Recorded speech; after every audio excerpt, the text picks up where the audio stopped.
Feels like it's been a minute since we've last done some critical situations here in the Pirates rebuild. I like to have the occasional episode with these. It gives us a good chance to see our team in the major leagues get into various high leverage situations. Also gives me a chance to kind of talk about some things while we are watching the ends of these games. Currently, with our first critical situation of the episode that we're hopping right on into, down one here, top of the ninth.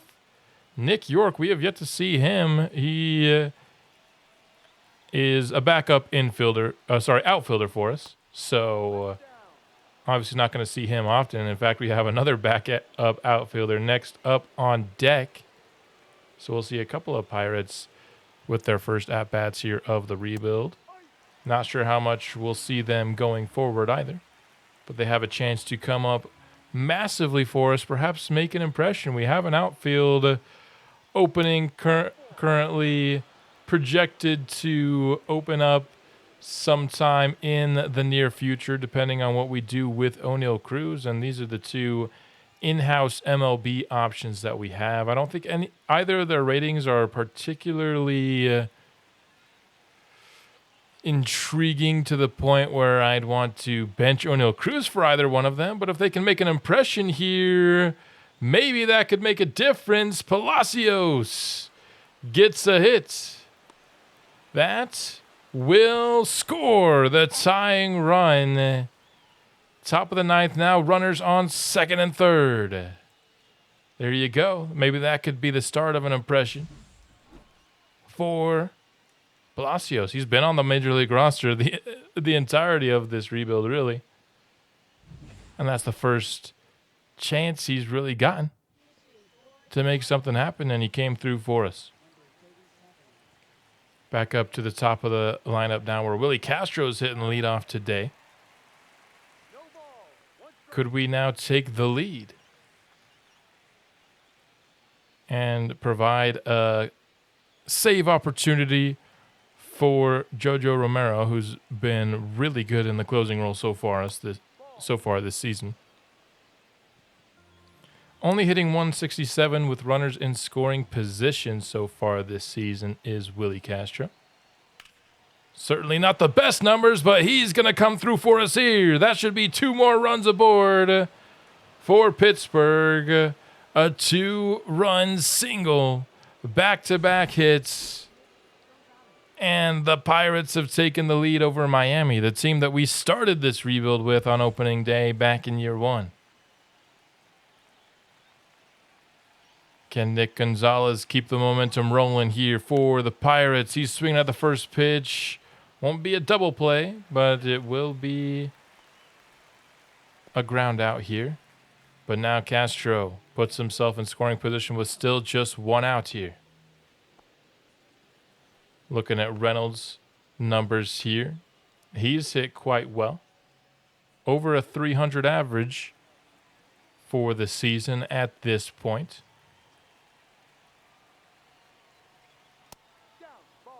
Looking at the sinker low here to start this plate appearance. Another guy who hasn't really hit well in the clutch, despite the fact that his clutch rating is very good. By far the best. It's 90s for sure, but I can't remember if it's even just 99 it might even be for Brian Reynolds. But what can he do here with this opportunity? Going up against Anthony Bender. That was decent pitch to hit, but fouled off. Making the count here 2-1. Pitching upcoming, and it's a circle change high in the zone for strike 2. Later on this episode, we will be taking a look at the draft prospects for this upcoming year. I've got a lot to say about the upcoming draft, and so excited to get that underway as Reynolds will fly out to left. But I think once again we have a chance to really have a strong draft this year, and I'm excited to talk about it towards the end of the episode. So stick around after these critical situations for a draft preview. Another player hitting below 200. So you're seeing that this team has not done well in the clutch. A lot of our top of the order hitters here, the guys that hopefully are among the best clutch hitters on the team, none of them are even in the 200s for clutch hitting, which is not where you want to be, and I think it's certainly something that we need to monitor going forward. Making sure that we are paying attention to that clutch rating. But again, even with Brian Reynolds, who has excellent clutch, he's still hitting below 200. So still early enough in the season that it could be small sample size stuff here, but won't be able to get any additional runs, but we certainly did enough here in the inning. Now Jojo Romero in the bottom of the ninth will try and close things out. He's got 2 runners aboard, so the tying run is on base. The go-ahead run at the plate for Miami. 1 out acquired so far for Romero.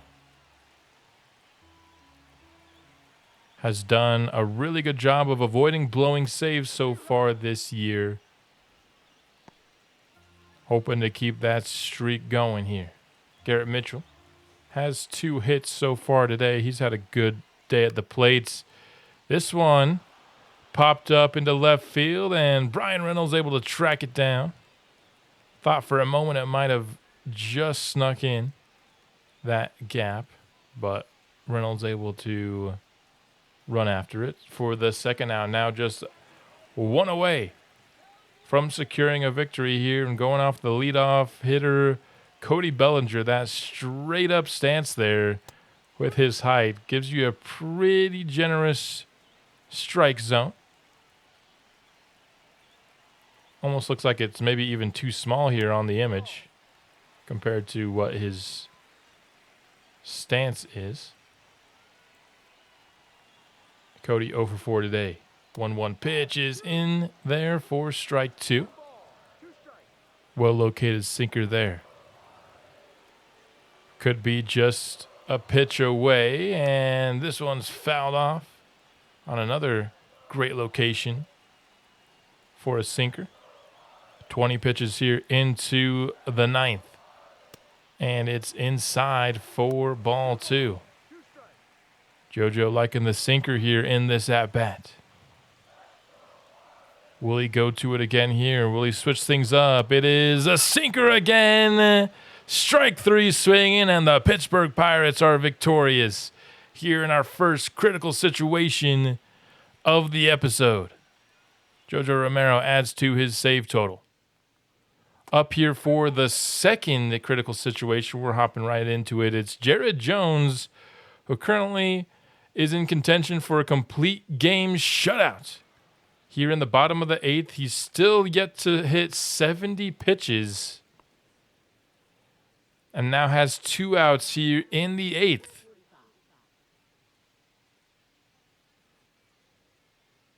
The man, of course, was the main storyline of our last episode and what we should do going forward with him, and I appreciate the feedback given in that episode, of course.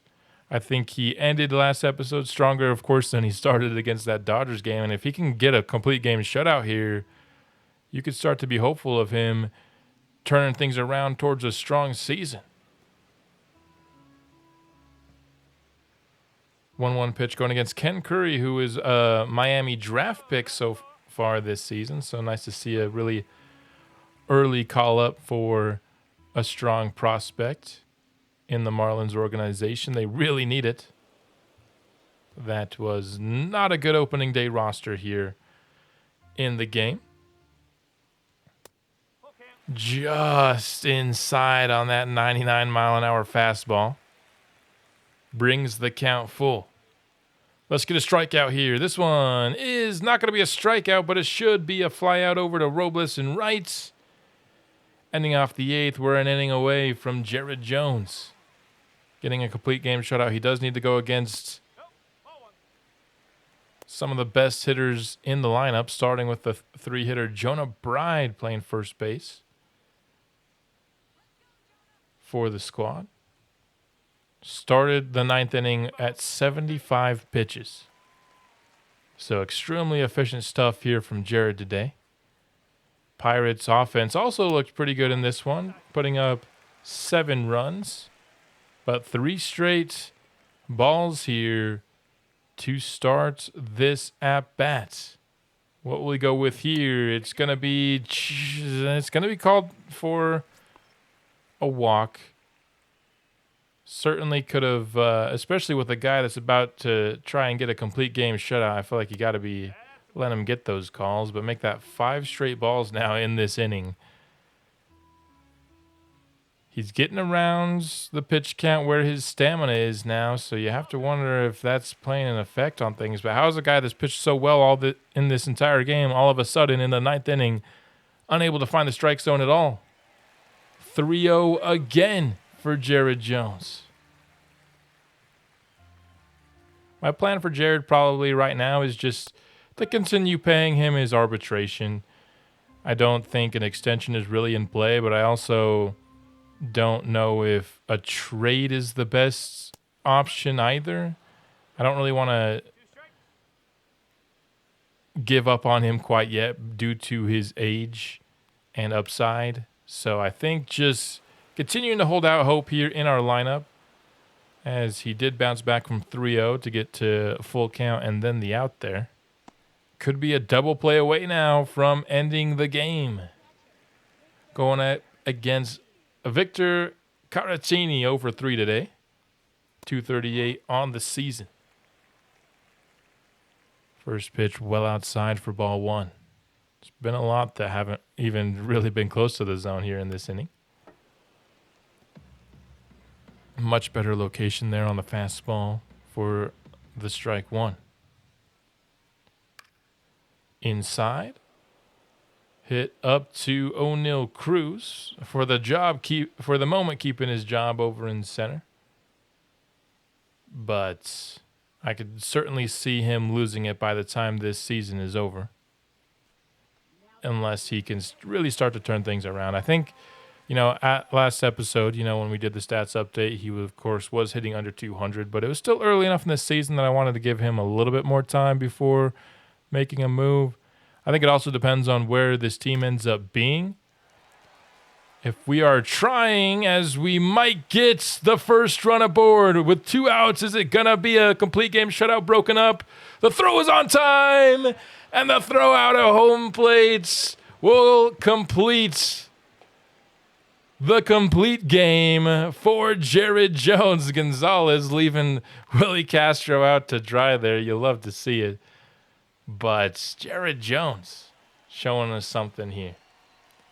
And we're not wasting any time between these critical situations here. We've got a third one going up against a division rival here in Cincinnati. Low-scoring game here. One of the things I wanted to talk about here for these critical situations was the episode length. It was brought up a couple of episodes ago, and I couldn't really talk about it last episode because I already had this episode recorded at the time, so it wasn't going to affect the next episode. Also, the next episode is going to be the draft, and so kind of the draft episodes length are going to pretty much stay the same kind of no matter what I do. But for this channel, I typically like to have a goal of an episode length being somewhere in the 30s minutes-wise.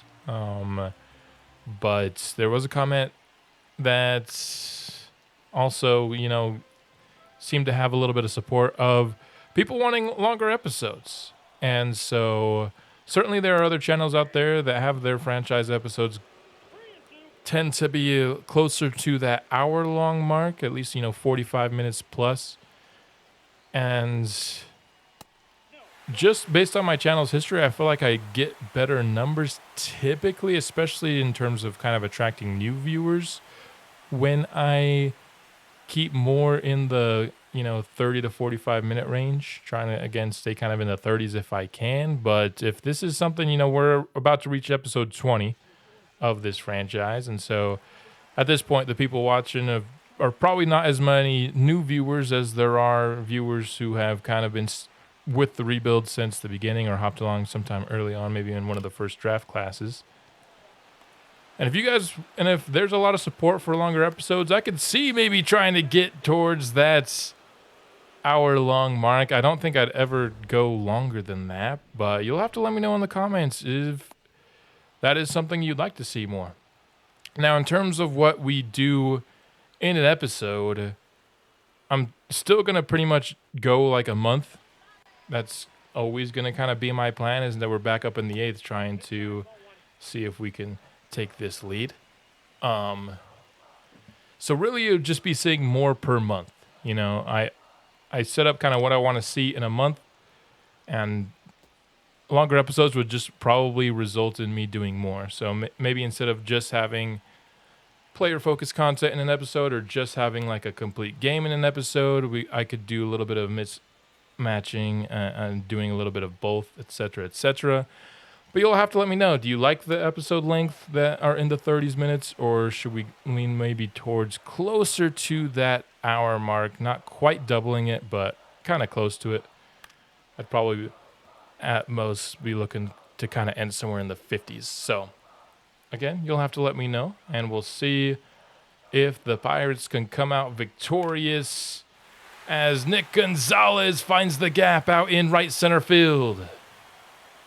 Takes a while for the outfielder to get there. That should easily be a double, and it is. It's also a tied ball game here at 3 apiece between the Pirates and the Reds.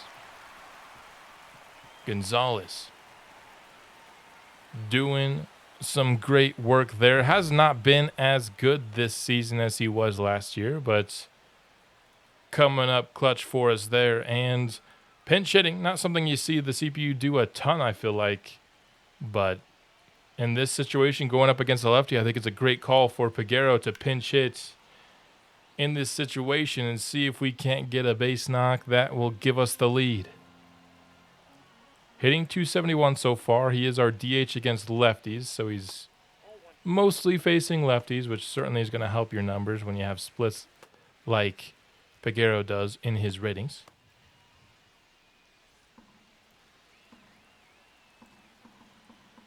One pitch here, bottom of the 8th. 2 gone and a runner on second. That one is just going to be foul. Off that third base line.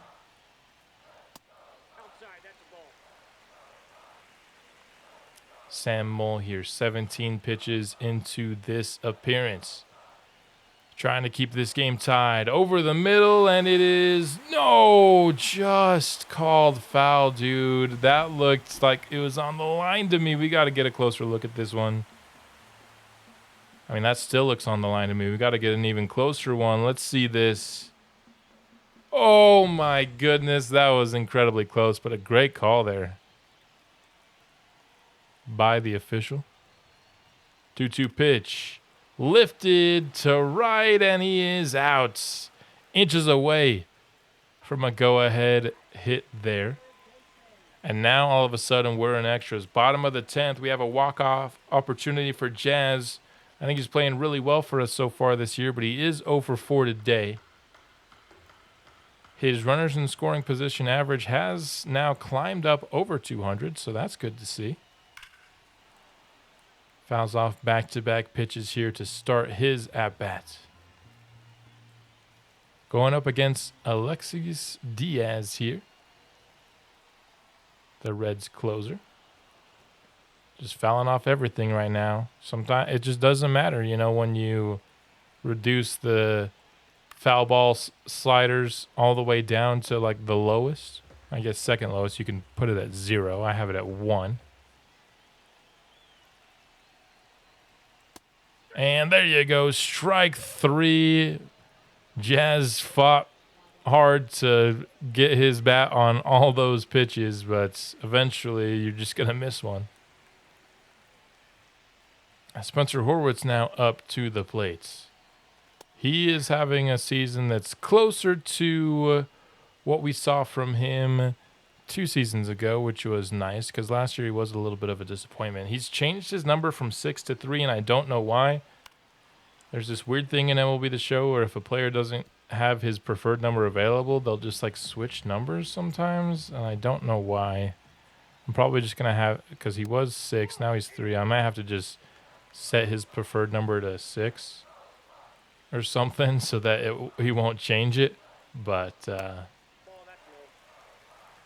this game was the first time I noticed that he changed it to 3. So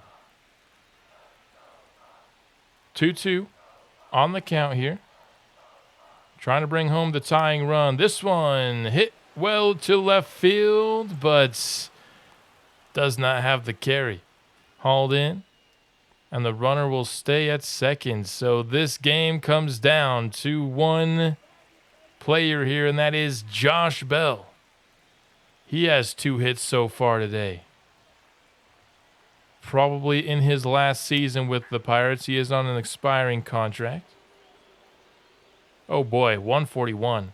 Nobody on our team has hit well with runners in scoring position so far this year, it seems. In fact, Josh Bell just hasn't been good so far this year at all. He's 199. It's not what you're looking for from a DH by any means. But we're counting on him to keep the game alive here. And that pitch low and outside brings it to a 3-1 count.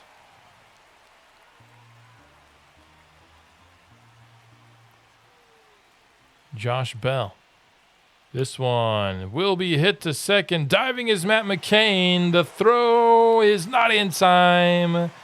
Runners on the corners now. Pittsburgh not done yet.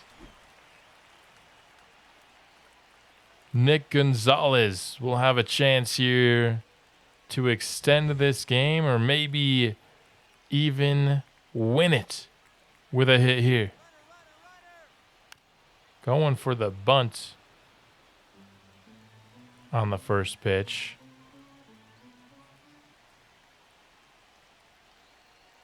Couldn't get it. Now falls behind 0-2 after swinging at that high pitch. Probably, from the numbers we've seen so far this episode, our most clutch hitter so far this year. Need him to come through again. Behind the count, 1-2. And Gonzalez fouls it off on the slider. Count will remain the same. Diaz. A pitch to hit over the middle, but fouled off once more. It's kind of insane how many how many foul balls we're still getting with the slider set that we have as we get yet another one here. This game loves foul balls so much. I honestly feel like can't even tell a massive difference from when I had the foul ball tendency higher last year. Almost got it in the gap, but instead Cincinnati comes away with the win. A close one here against a division rival, but we will fall to the Reds by a score. No! David Yon broke his ankle right after our most recent game that we hopped into for the critical situations. He is out 1 to 2 months. So that sucks. He, of course, is somebody that we've been thinking about the right timing to call him up. Now, he should still be back with enough time to hopefully the soonest I'd realistically call him up would be mid-August. So that's still a couple months away. So as long as he has, maybe that pushes his timeline back to September being the most realistic. As long as he has time to get back and get warmed up again in the minors for at least a couple weeks, I think we can still call him up. He's been playing really well, and his ratings are in a nice spot to the point where I think he's pretty much ready. And the only reason I haven't called him up already is to keep that MLB service time down. So he's pretty much going to be almost done until, again, he'll have a couple weeks once he gets back, but then at that point, he will be back up for a call-up. So we won't get much more development from him before his call-up, unfortunately. But there you have it. After winning the last 3 games of the month, the Pirates will finish the month of June and the 1st of July with a .500 record, 45 and 45. We've been hovering right under it for the last couple of episodes. We reached it here again with this 3-game win streak here to begin July. But with that being said, it's now time to talk about what, in my opinion, of this draft class is. As for what I was looking for in this class, I was looking for 2 things. One was a potential power hitting first base prospect, or a prospect that could play first base for us. And the second was a pitcher that would have a higher starting overall, because of our pitchers that have like any serious potential, the highest overall that we've drafted up to this point in the series is Pete Good at a 60 overall. So I'm looking for somebody that maybe has a little bit less of a progression period in the minors before we can add them to the major league squad. So with those 2 things in mind, and obviously just good players. I'm always looking for good players. If you're looking at what this draft class offers, of course we have the number 1. Our first pick is at number 6, excuse me. So I wasn't really planning on getting any scouting on the top of the guys. I ended up getting on Jordan Cole just because, I got to be honest with you guys, of the MLB ranked players, there were not a lot of interesting guys to scout in this process, honestly. Hitters wise, I wasn't interested in hardly anybody. It was maybe the weakest. I mean, it was definitely the weakest so far in our franchise rebuild. It might be the weakest hitting class, excluding Discovery, that I have had in all of MLB the Show 25. Just not a lot of interesting players. The guy that I think is kind of interesting would be Arden Schnell at first base. Now, he hits lefties for some power. That's also kind of all he does. And so with that, I'm not sure if I want to pick that at 6 if the only thing you can do is hit for power, and you can only do it against one side, and it's the side you're going to see less frequently. His power versus rights won't be bad by any means, but Arden Schnell, I'm going to put him on my draft board come draft time, but I don't think I want to take him at 6. Apart from that, every player that I'm interested in this class as a hitter is a Discovery guy. The only other guy that I did scout, just in case he fell, was Jordan Cole, because he also hits for some really good power. Again, it's against lefties more so, but because his fielding is projected to be so good, I don't actually see him being a first baseman in the future.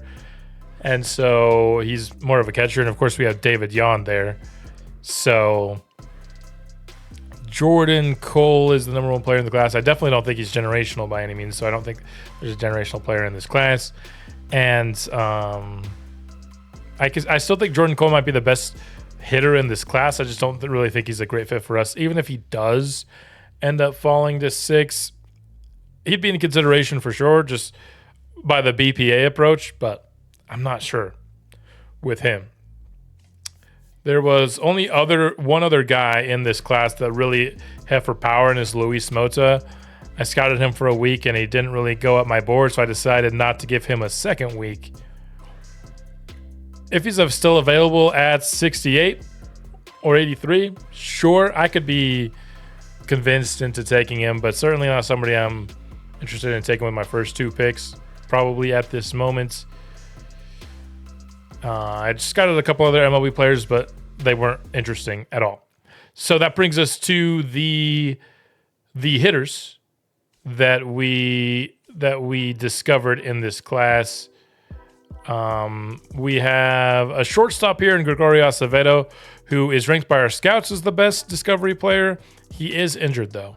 He also has a pretty well-rounded skill set. Doesn't have anything that's his calling card apart from his stealing. He'll be an excellent steal threat. But you never know with a guy that's injured. I think that puts him probably off the board with, honestly, both 46 and 6. Just because there are some other options here. Third base was our best discovery position here. We got Fernando Barrero, who honestly reminds me a lot of an Albert Sweeney. A guy who hits lefties better than he does righties, but has a pretty well-rounded skill set, contact, power upside, decent fielder, decent speed. A lot of what you saw in the Albert Sweeney prospect profile. I think I'd be more interested in him if we didn't have Albert Sweeney, but since we do, another guy I probably wouldn't want until we took our third pick. The hitter that I like the most is Robert Ecker, and that's just because we're the most confident in what he is. He's going to have great contact versus right-handed pitching.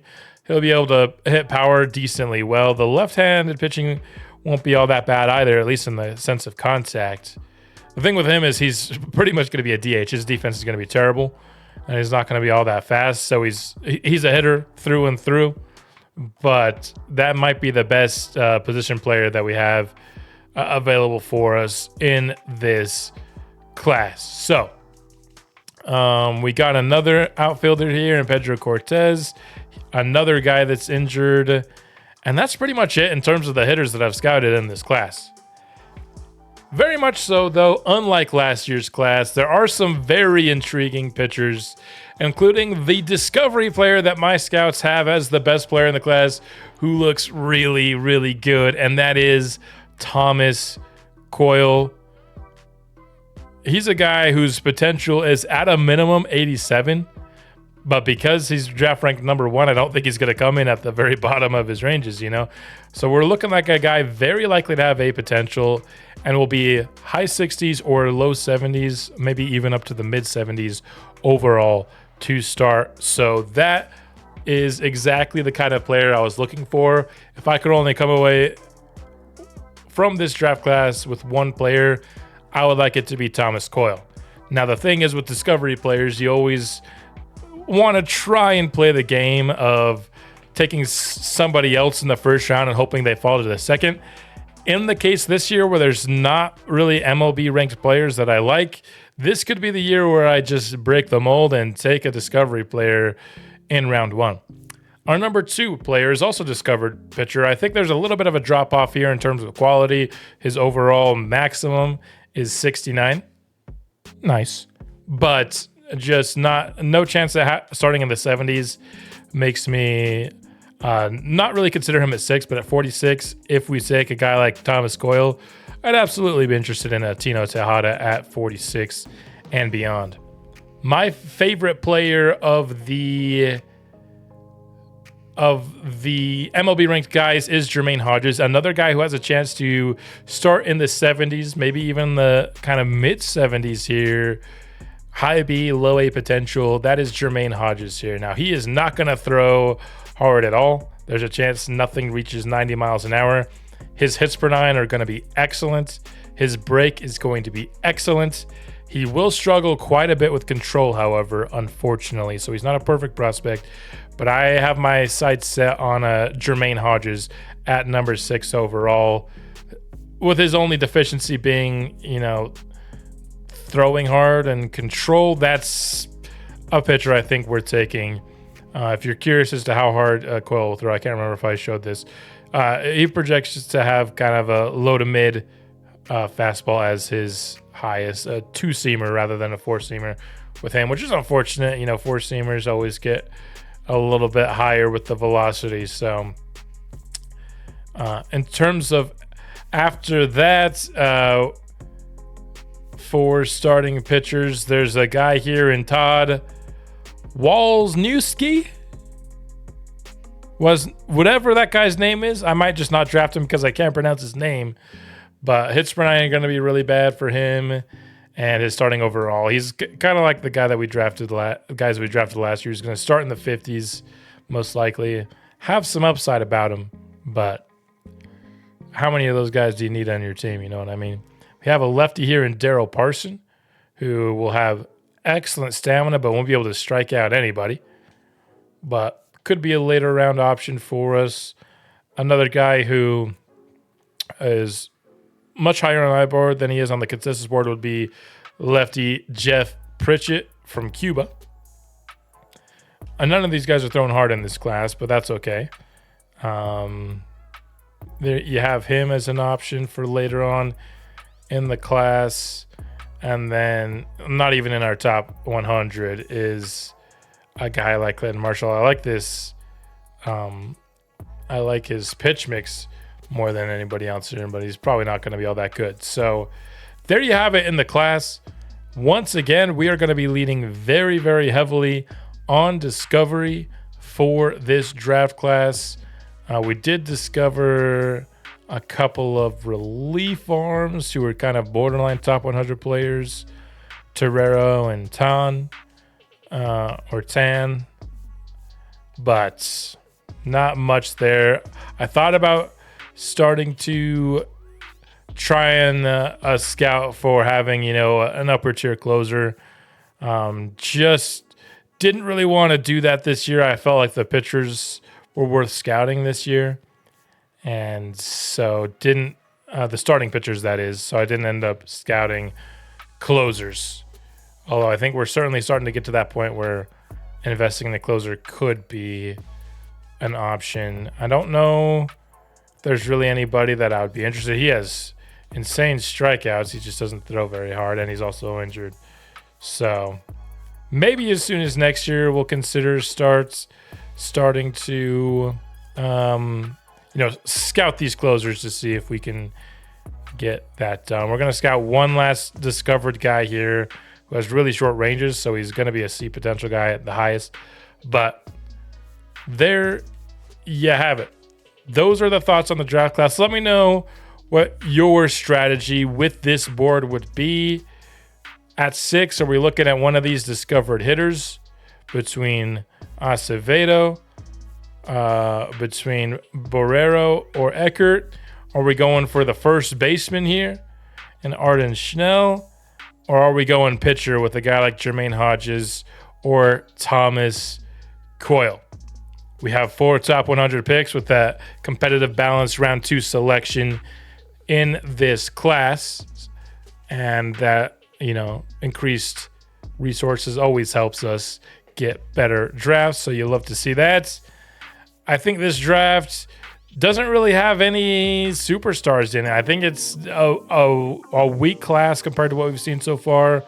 But I do think there's a potential star in discovery here in Thomas Coyle that I am very much so looking forward to getting. We could play it safe and take him at 6, or we could play the game that I love to play every single draft and wait and take him at 46. But again, let me know what your thoughts are, who you think we should take at 6, who we should target. And with that being said, that is it for the episode. Hope you enjoyed it. We'll be back soon with more Pirates franchise with the draft next episode, and I'll see you then. Let's go Bucks.